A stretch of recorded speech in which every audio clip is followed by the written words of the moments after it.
호사카 교수님 모시겠습니다.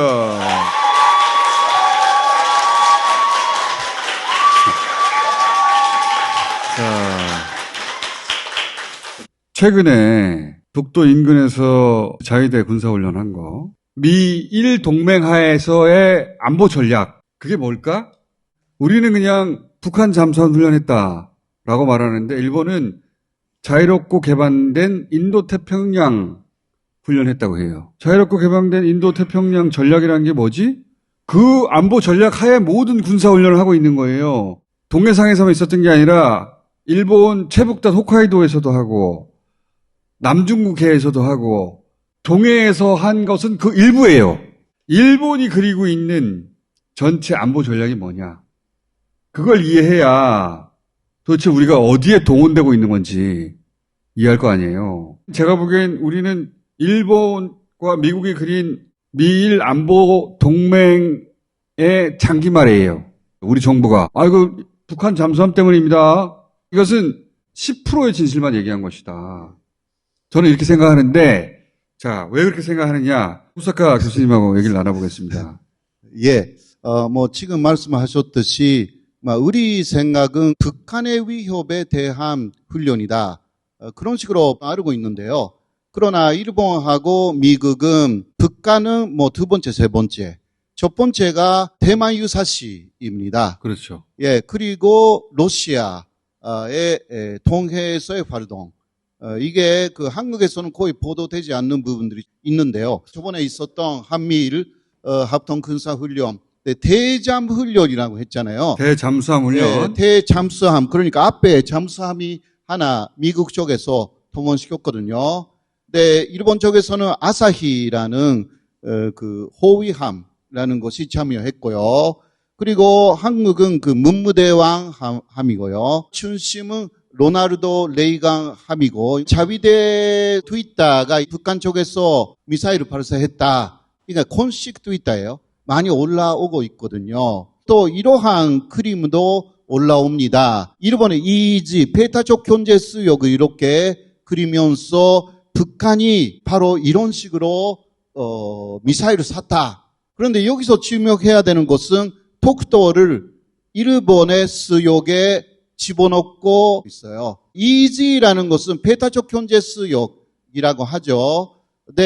이거는 1999년 당시 김대중 정권하고 일본이 합의한 신한일 어협정을 완전히 위배하는 그러한 손입니다. 당시는요 이렇게 한일 중간 수역이 만들어졌잖아요. 그 경우는 독도가 중간 수역 속에 들어가 있습니다.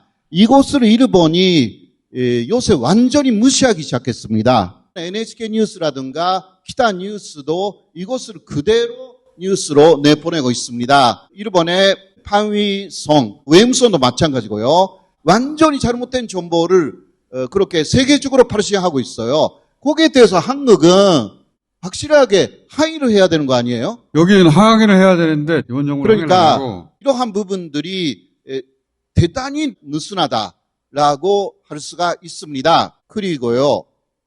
이게 뭐냐고 하면 러시아하고 중국이 합동 함대를 만들어 가지고요. 이렇게 태평양 쪽으로 쭉 옵니다. 그리고 이게 동해에 중국의 함대가 나타난 모양을 이렇게 그리고 있는데요. 빨간 게 이제 중국 함대야? 중국. 자, 이것도 역시 올해 방위백서인데 독도를 일본의 수역에 집어넣고 거기에 비행이라든가 조객이라든가 배들이 있잖아요. 이거 동해만이 러시아하고 중국이 나타나기 때문에 독도를 중심으로 그런 것을 백서에 많이 썼거든요. 그러니까 독도 엄청나게 주시하고 있어요, 일본이. 일본이 독도를 예전에 러시아하고 전쟁할 때 이 군사 기지로 썼잖아요. 1905년 6월입니다. 바로 독도 앞바다에서 러시아 발티크 함대하고 마지막 해전을 했습니다. 그때 일본을 이겼거든요. 그것을 일본 쪽에 전쟁 상황을 전달하기 위해서 그때는 해저 케이블을 갈아가지고 유선으로 일본하고 한국 쪽에 전쟁 상황을 전달한 것입니다. 그게 우리가 독립하면서 완전 잘났죠. 무슨 말인지 아시죠? 자, 근데 일본은 다시 영유를 시키겠다고. 네. 이런 식으로 이야기하고 있는 그러니까 거죠. 이게 독도가 이걸 기억해야 돼요. 일본에게는 러시아하고 싸울 때 군사기지였어요. 이렇게 만르까지 만들었거든요. 막루. 당시. 네. 예. 일본이 독도를 어떻게 이해하고 있는지를 알아야 돼요. 그래야 이번 훈련에서 일본이 독도를 어떻게 바라봤는지도 이해할 수 있다는 거예요. 왜 독도를 포함한 그 인근에서 훈련했느냐. 최근에 러시아하고 우크라이나하고 전쟁하고 나서 아베가 죽기 전입니다. 네. 아베가 탁 튀어나와가지고 푸틴을 막 공격하죠. 그 일대에서 일본하고 미국하고 군사훈련을 해요. 예.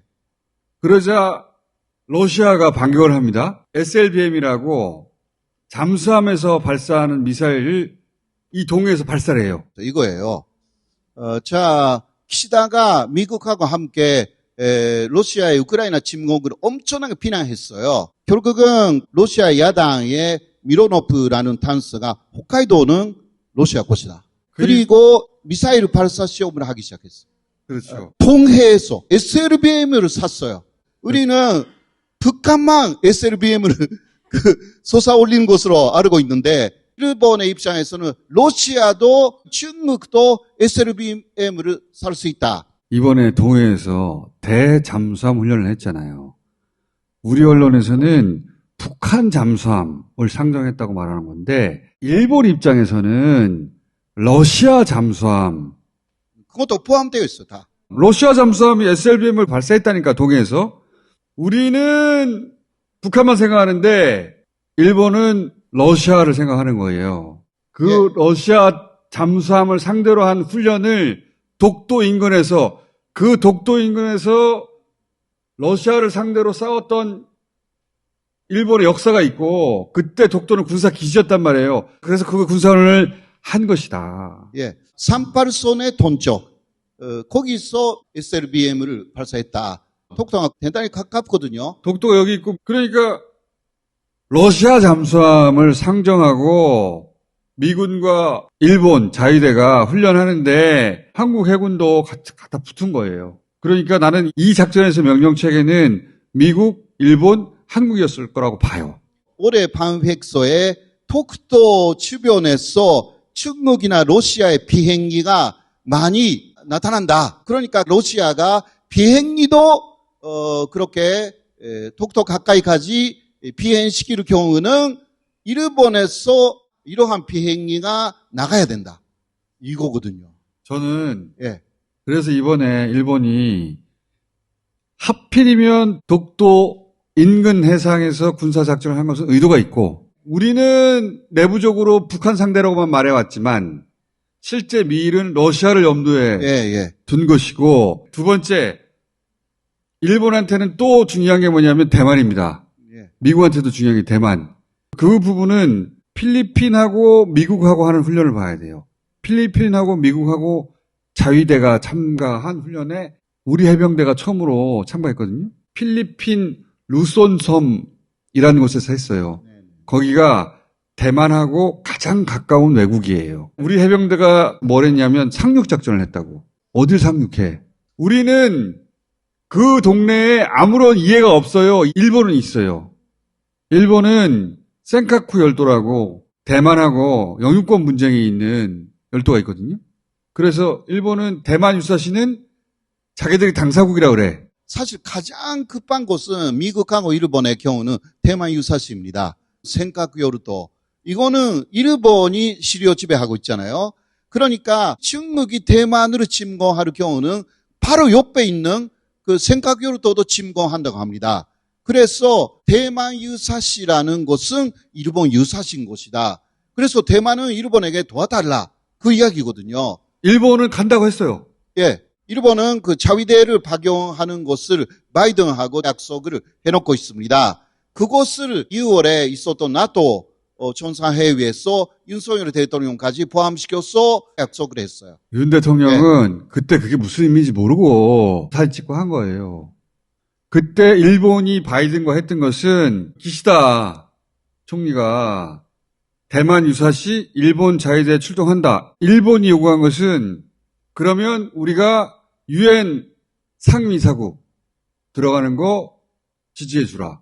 바이든이 오케이 했다고. 이번에 필리핀하고 미군이 훈련할 때 한국 해병대가 글로 간 건데 대만에 전쟁이 났어요. 미군만으로 부족해. 미국 본토에서 증원이 올 때까지 버텨야 되잖아. 그때 한국군이 대만에 들어가서 버텨주는 시나리오. 그래서요, 주한미군의 사령관이 9월 19일이었는데요. 어떤 기자가 질문을 했습니다. 대만 유사시에는 어떻게 하느냐? 주한미군 사령관이에요. 이름은 제가 잊어버렸지만 미국 사람이에요. 미국 사람이야. 주한미군이 대만으로 간다고 말했어요. 가겠죠. 예. 그러면 한국군은 어떻게 되냐고 물어봤어요. 네, 그 사령관은 이렇게 대답했습니다. 그거는 한국에서 알아서 할 것입니다. 그 얘기가 한국과 대했다는 거예요. 이 미일 안보 전략, 그걸 처음 제안한 사람이 아베예요. 미국의 설득에 성공했고, 미국도 중국을 봉쇄해야 되잖아. 그런 데 있어서 일본이 주축이 되겠다. 미국에서 볼 때 자기들은 이제 돈 덜 쓰면서 그 지역 일본한테 맡기면 좋잖아. 그래서 나온 게 자유롭고 개방된 인도태평양 전략이에요. 대만은 중국을 상대한다는 얘기잖아요. 그리고 이번에 러시아를 상대한 거 아니야. 미국은 중국하고 러시아 상대해야 되거든. 그 전략 하에서 독도 인근에서 우리 군을 써먹은 것이고, 필리핀에서는 대만 상륙하는데 우리 해병대 상륙 훈련을 시켜서 써먹는 거예요. 일본의 관점에서는 한국군을 써먹고 있는 거예요. 자기들 미일 동맹의 하부 구조로. 제일 걱정되는 시나리오가 이렇게 이 지역에서 군사적 긴장이 막 높아지고 미일 동맹하에 독도 인근에서 계속 훈련하고 그러다가 미국이 독도를 군사기지하자. 북한, 중국, 러시아 위협에 대응하기 위해서 독도를 군사기지한다. 뭐 이런 식으로 언론 플레이를 해서 그랬다고 칩시다. 그러면 한미일 군사훈련 하면 일본이 독도에 상륙할 수도 있는 거예요. 네, 이렇게 상륙하잖아요. 일본이 안 나가죠. 왜냐면 아까 보셨잖아요. 독도를 완전히 자기 것으로 생각하고 있는데 거기서 왜 나갑니까? 거기서 분쟁이 시작됩니다. 그걸 원하지. 예, 일본이 그것을 원하고 있습니다. 그러니까 분쟁 지역화하는 것이 일본의 목적이고 그렇게 되면 적어도 국제사법재판소에 독도를 회부할 수가 있다. 막 이런 거 다 계산하고 있어요. 일본은 그런 걸 계산하고 정권 교체가 안 되기 때문에 태평양 전쟁 시절부터 가지고 있던 전략이 고스란히 전수가 돼요. 그런데 게다가 현재 윤석열 정부야. 이걸 알지도 못할 것 같은데 설사 안다 하더라도 모른 척 하지 않을까. 이스만 정권 때의 느낌이 조금 온다. 이스만 정권 때는요. 38선이 있잖아요. 38선에서 이쪽에서 그쪽에 복역을 했어요. 많이. 한국에서 많이 알려져 있지 않는 내용이고 일본의 연구자들이 다 알고 있습니다. 북진 통일라는 것을 주장하면서 남쪽에서 북쪽에 복역을 했어요. 예. 근데 이번에 북한 쪽에서 350발이나 동해 복역했잖아요. 그 전에 한국군에서 10발 정도 그 군사 분계선에 복역했다. 이거 북한은 그렇게 주장했대요. 네, 일본에서 뉴스가 나왔고 한국에서도 그 뉴스가 조금 나왔는데요. 이게 에스컬레이트 하게 되면 진짜 안 좋은 상황이 올 수가 있고 이게 러시아, 중국까지 시작하면 이거 큰일 나는 거예요. 네. 자, 우리 국민들이 잘 모르는 사이에 우리가 중국과 전쟁할 수도 있는 상황에 동참하고 있다는 거예요. 대만 유사시라는 건 중국과 대만 사이에 전쟁이 났다는 거잖아요. 그리고 이 러시아 잠수함을 상대로 하는 훈련은 우리가 모르는 사이에 우리가 러시아와 전쟁하는 상황에 동참하고 있다는 거예요. 우리 정부에서는 아무 일 아니라는 듯이 스르륵 지나가고 있거든요. 일본의 의도를 몰라서 이렇게 동참하는 것도 문제고 알고 있는데도 이런다면 그건 더 큰 문제죠. 예. 이게 뭐냐고 하면요. 10월 1일부터 14일까지 2주 동안 홋카이도의 그 그리리요르도 가까이에 있는 연습장에서 미일 군사 연습을 쭉 했습니다. 하이마스라는 그러한 로켓포 그런 것이 다 동원돼가지고 중국 러시아를 염두에 홋카이도에서 미일 합동 훈련 3,500명 정도, 오스프레이도 8기 정도 참여를 했고요. 중국 러시아를 염두에 두어서 미일의 연계를 강화하기 위해서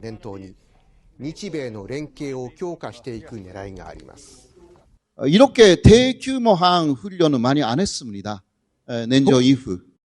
홋카이도에서는 처음 하는 거라면서요, 이게. 이렇게 대대적인 것은 처음이라고. 그러니까 냉전 이후 30년 동안 자위대는 홋카이도 안 갔습니다. 네네.